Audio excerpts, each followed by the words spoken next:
দেখো পরবর্তী মূলদ সংখ্যা। আমরা দেখো এর আগে স্বাভাবিক সংখ্যা পড়েছি, অখণ্ড সংখ্যা পড়েছি এবং পূর্ণ সংখ্যা পড়েছি। তাহলে মূলদ সংখ্যা কাদেরকে বলা হচ্ছে?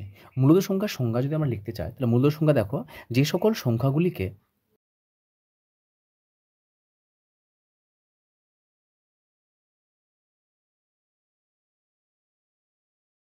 যে সকল সংখ্যাগুলিকে পি বাই কিউ আকারে প্রকাশ করা যায়, যেখানে পি ও কিউ হলো পরস্পর মৌলিক সংখ্যা এবং কিউ এর মান নট ইকুয়াল টু 0। অর্থাৎ যে সকল সংখ্যাগুলিকে দেখো পি বাই কিউ মানে কি? দেখো যে পি বাই কিউ, তার মানে এটা লব বাই হরের আকারে আসছে না, লব বাই হর। তখন যে সকল সংখ্যাগুলো লব বাই হরের আকারে আমরা প্রকাশ করতে পারবো তাদেরকে কি বলা হবে? মূলদ সংখ্যা বা রেশনাল নাম্বার। তার মানে বলি যদি যে 1-এর 2, 3-এর 5, 1-এর 7, 4-এর 9, এই সমস্ত সংখ্যাগুলো কি, এই প্রত্যেকটা সংখ্যাই হচ্ছে আমাদের কি মূলদ সংখ্যা। কারণ কি এই প্রত্যেকটা সংখ্যাগুলো দেখো আমাদের কি লব বাই হরের আকারে আছে আমাদের। এবার এখানে লিখেছি যে পি ও কিউ হলো পরস্পর মৌলিক। পরস্পর মৌলিক বলতে কি, সেই দুটি সংখ্যা আমাদের পরস্পর মৌলিক বলা হয় যাদের তোমার গসাগুর মান কত হয়? 1 হয়। গসাগু 1 হয়। তার মানে এক কথায় এই দুটোর মধ্যে আমাদের মৌলিক উৎপাদক 1 ছাড়া আর কোনো কিছু থাকবে না। যেমন দেখো 3 আর 5-এর, আচ্ছা 3কে আর 5কে কি 1 ছাড়া আর অন্য কোনো সংখ্যা দ্বারা ভাগ করা যাবে? যাবে না। এখানে 1 আর 7কে বলো, 1 আর 7কে শুধুমাত্র 1 ছাড়া আর অন্য কোনো সংখ্যা দ্বারা ভাগ যাবে না। তো এটাই হচ্ছে আমাদের গসাগু। 4 আর 9-এর ক্ষেত্রে দেখো যে 1 ছাড়া আর অন্য কোনো সংখ্যা দ্বারা আমাদের ভাগ যাবে না। তার মানে এক কথায় যদি আমরা এরকম বলি যে ধরুন 5-এর 10 রয়েছে, এটাও একটা আমাদের তোমার কি, এটা একটা আমাদের মূলদ সংখ্যা। কিন্তু এটাকে আমাদের মূলদ সংখ্যা যদি পরিপূর্ণরূপে করতে চাই, তাহলে অবশ্যই এটাকে আমাকে সবথেকে লঘিষ্ঠতম আকার নিয়ে আসতে হবে। তাহলে কি এটা কাটাকাটি করবো আমরা, দেখেন কত আসছে আমাদের? 5 গিয়ে 5, 5 দুগুণ 10, তাহলে দেখো 1-এর 2। তাহলে এই যে 5-এর 10, তাহলে 1-এর 2 আর 5-এর 10 তো সমান। তাহলে এই 5-এর 10কে 1-এর 2-এর কী বলা হবে? এটাকে সমতুল্য ভগ্নাংশ বলা হয়, সেটা আমরা পরবর্তীতে শিখব। তাহলে সর্বদা আমরা কী করব, যে ন্যূনতম অর্থাৎ সরলতম রূপ করে যেটা পাবো সেটাকে আমাদের কী বলা হচ্ছে? মূলদ সংখ্যা বলা হচ্ছে। তার মানে এরা পরস্পর কী হতে হবে? মৌলিক সংখ্যা হতে হবে। তার যে কোনো সংখ্যাকে যদি আমরা লব বাই হরের আকার প্রকাশ করতে পারি, তাহলে সেই সংখ্যাগুলোকেই আমাদের কী বলা হবে? মূলদ সংখ্যা বলা হবে। তাহলে এর আগে যদি বলি আমরা, যেমন স্বাভাবিক সংখ্যা, অখণ্ড সংখ্যা, পূর্ণ সংখ্যা, আচ্ছা এরা কি কেউ এদের সকল সংখ্যাগুলোকে বা এদের মধ্যে কেউ কি মূলদ সংখ্যা হবে? যদি আমরা স্বাভাবিক সংখ্যা বলি, দেখো 1 হচ্ছে একটি স্বাভাবিক সংখ্যা, 3 হচ্ছে একটা স্বাভাবিক সংখ্যা। একইভাবে দেখো 5 হচ্ছে আমাদের কি অখণ্ড সংখ্যা, 6ও অখণ্ড সংখ্যা, এটা অখণ্ড সংখ্যা, মূলদ সংখ্যা সব কিছুই। আবার এটা পূর্ণ সংখ্যা, -7 যদি বলি এটা পূর্ণ সংখ্যা, -8 বলি এটাও পূর্ণ সংখ্যা। তার মানে এই সমস্ত সংখ্যাগুলো, এইগুলো হচ্ছে আমাদের কি পূর্ণ সংখ্যা। আবার এই সংখ্যাগুলো আমাদের স্বাভাবিক সংখ্যা, আবার অখণ্ড সংখ্যা, এই সংখ্যাগুলো আমাদের স্বাভাবিক সংখ্যা তার সঙ্গে অখণ্ড সংখ্যা। এই যে সংখ্যাগুলো লিখেছি, তাহলে এই সংখ্যাগুলোকে কি আমাদের মূলদ সংখ্যা বলা হবে? মূলদ সংখ্যা কাদেরকে বলবো?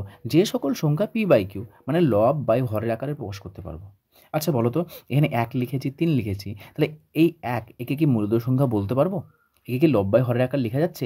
1 একে কি লব বাই হরের আকারে অর্থাৎ পি বাই কিউ এর আকারে প্রকাশ কি করা যাচ্ছে? দেখো তো, আমরা জানি নিচে কিছু নেই মানে কত আছে? 1 আছে। তাহলে এটাকে তো লব বাই হরের আকারে প্রকাশ করা যাচ্ছে, তাহলে নিশ্চয়ই এটা আমাদের মূলদ সংখ্যা 1। কেন? নিচে কিছু নেই মানে 1 আছে, কখনো এটা ভাববে না নিচে কিছু নেই মানে কি 3, কিছু নেই মানে কি 0 আছে, কখনোই নয় এটা। ঠিক আছে, নিচে 0 কোনো দিন আসতেই পারে না। তার মানে এখানে আমরা দেখতে পাচ্ছি কিছু নেই মানে সবসময় এটা ভাববো যে নিচে কিছু নেই মানে 1 রয়েছে। একইভাবে দেখো 6 তাকাও, 6 নিচে কিছু নেই মানে কত আছে? 1 আছে।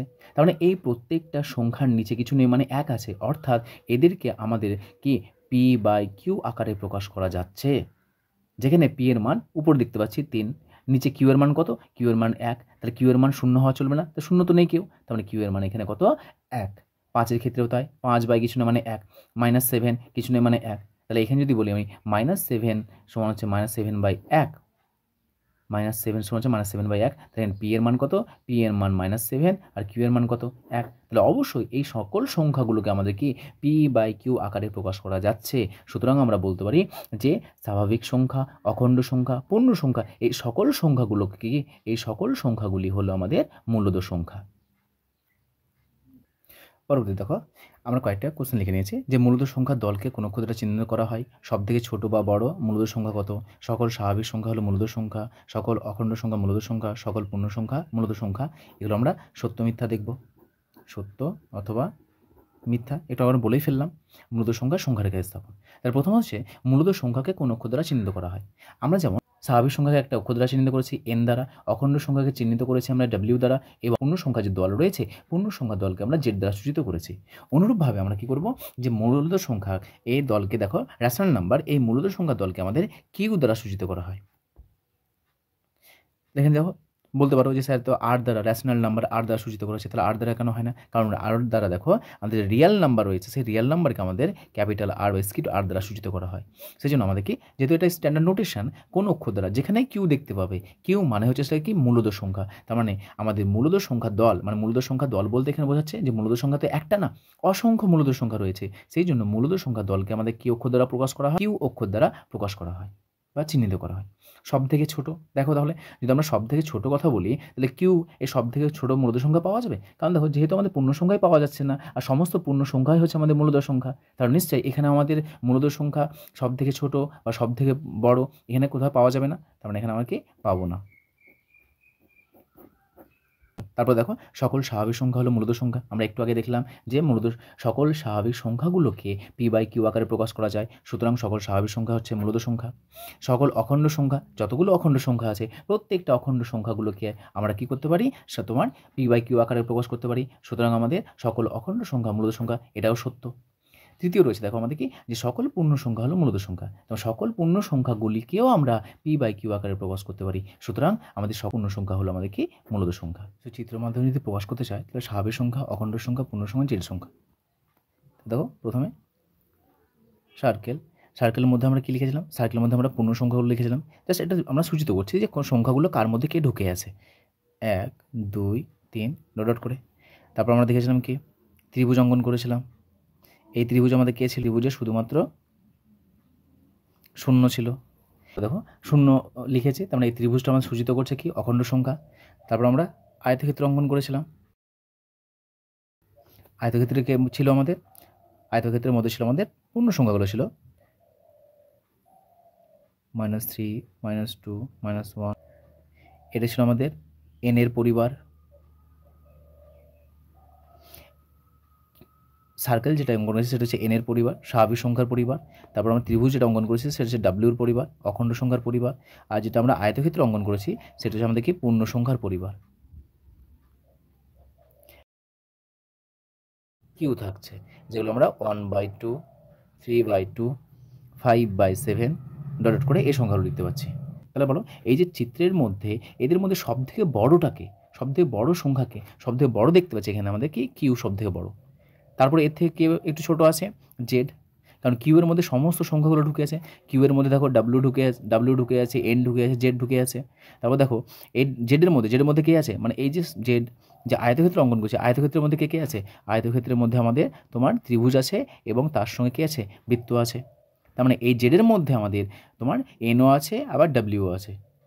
আবার দেখো ডাব্লিউর মধ্যে কী আছে, ডাব্লিউর মধ্যে শুধুমাত্র এনকে দেখতে পাচ্ছি, তার মানে সব থেকে বড় হচ্ছে কিউ, তার থেকে একটু ছোটো হচ্ছে জেড, তার থেকে ছোটো হচ্ছে আমাদের ডাব্লিউ, এবং তার থেকে সব থেকে ছোটো হচ্ছে আমাদের কি স্বাভাবিক সংখ্যা। এবার আমরা মূলত সংখ্যাগুলোকে সংখ্যা রেখে স্থাপন দেখব, মূলত সংখ্যাগুলিকে সংখ্যা রেখে স্থাপন করবো। তাই সংখ্যা রেখা অঙ্কন করছি,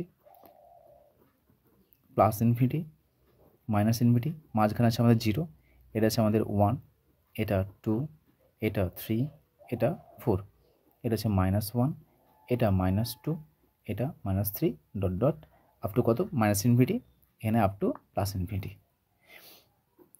তাহলে মূলত সংখ্যা যদি আমরা বলি যে 1 এটা অবশ্যই একটা মূলত সংখ্যা, 2 একটা মূলত সংখ্যা, 3 একটি মূলত সংখ্যা, 1 এই মূলত সংখ্যাকে সংখ্যা রেখে স্থাপন করো। তাহলে এইভাবে অঙ্কন করার পর আমরা কি জাস্ট গোল করে দেবো এটাকে, তাহলে এটা হচ্ছে আমাদের 1। যদি বলা হয় মূলত সংখ্যা, তার মানে আমরা জানি পি বাই কিউ আকার প্রকাশ করা হচ্ছে, 1 এর 2 বলো, 3 এর 2 বলো, তাহলে এগুলো কি 1 এর 2, 3 এর 2, তারপর যদি বলা হয় এরকম যে 5 এর 7, এই সংখ্যাগুলোকে যদি আমরা তোমার সংখ্যা রেখায় স্থাপন করতে চাই, কীভাবে স্থাপন করব? প্রথমে দেখো 1 এর 2, আচ্ছা 1 এর 2 এর মানটা কত? 1 এর 2 যদি আমরা একে ভাঙি তাহলে বলো তো, তার মানে 1কে 2 দ্বারা ভাগ করতে হবে, তার মানে 0.5 আসে, তার মানে 1কে আমরা যদি 2 দ্বারা ভাগ করি তাহলে 0. কত আসবে, 5 0 10, 0.5 আসবে ভাগ করলে এটা আমাদের, অর্থাৎ এভাবে ভাগছি আমরা। এখানে আছে আমাদের 1, তাহলে এখানে যেহেতু 1 2 এর থেকে ছোটো সেই জন্য আমাদের দশমিক নেব, 0.0, তাহলে 5 2 × 10, তাহলে 0.5, তাহলে 1-2 এর মান হচ্ছে 0.5, তাহলে দশমিকের আকারে দেখলাম 0.5, তাহলে দেখব যখন যে আমাদের ভগ্নাংশ আকারে বা লব্বাই হরের আকারে থাকবে তার দশমিকের মানটা কত, তাহলে আমরা এক্স্যাক্টলি বুঝতে পারবো যে এই সংখ্যাটা কোন দুটি সংখ্যার মাঝখানে আছে। তাহলে দেখো 1-2, আচ্ছা কার মাঝখানে আছে দেখো 0.5, আচ্ছা 0.5 মানে কি, যেহেতু পজিটিভ আসে ধনাত্মক আসে তাহলে 0 ডান দিকে বসবে, তাহলে দেখো এটা হচ্ছে 0, এটা হচ্ছে 1, আচ্ছা 0.5 মানে 0 থেকে বড় কিন্তু 1-এর থেকে ছোট, তার নিশ্চয়ই এই 0 আর 1-এর মাঝখানে যে ফাঁকা জায়গা আছে সেই ফাঁকা জায়গাতে আমাদের 0.5 বসবে, তার মানে এইখানে কোথায় একটা সংখ্যা আছে, এই সংখ্যাটা হলো আমাদের কি, এই সংখ্যাটা হচ্ছে আমাদের 1-2। তাহলে প্রথমে যখনই কোনো একটা মূলত সংখ্যাকে আমরা সংখ্যারেখায় স্থাপন করব, প্রথমে দেখে নেব এই সংখ্যাটি কোন দুটো সংখ্যার মাঝখানে আমাদের পড়ছে।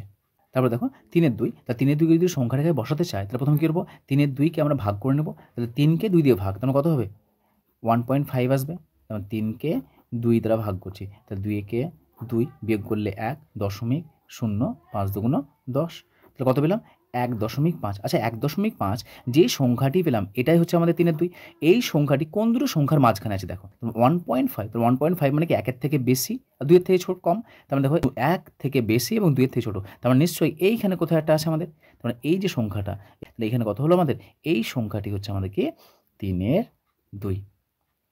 একইভাবে যদি এটা আমাদের যদি 3-2টা আমাদের মাইনাস থাকতো, মাইনাস তাহলে কত হতো, তার মানে -3/2, এটা হতো আমাদের -1.5, তাহলে প্রথমে আমরা এটাকে ভাগ করে নেব, ভাগ করে দেখতে পাচ্ছি কত পাচ্ছি আমরা 1.5, তাহলে -1 মাইনাস মানে কি অবশ্যই শূন্যের বাম দিকে আসবে, তাহলে নিশ্চয়ই আমাদের এই দিকে আসবে, তাহলে 1 আর এই -2 এর মাঝখানে থাকবে, তার মানে এইখানে আসবে আমাদের কত, এটা হবে আমাদের -3/2। এইভাবে আমরা কী করবো, সংখ্যাগুলো প্রথমে ভাগ করে নেব, ভাগ করে আমরা সংখ্যাটাকে স্থাপন করব।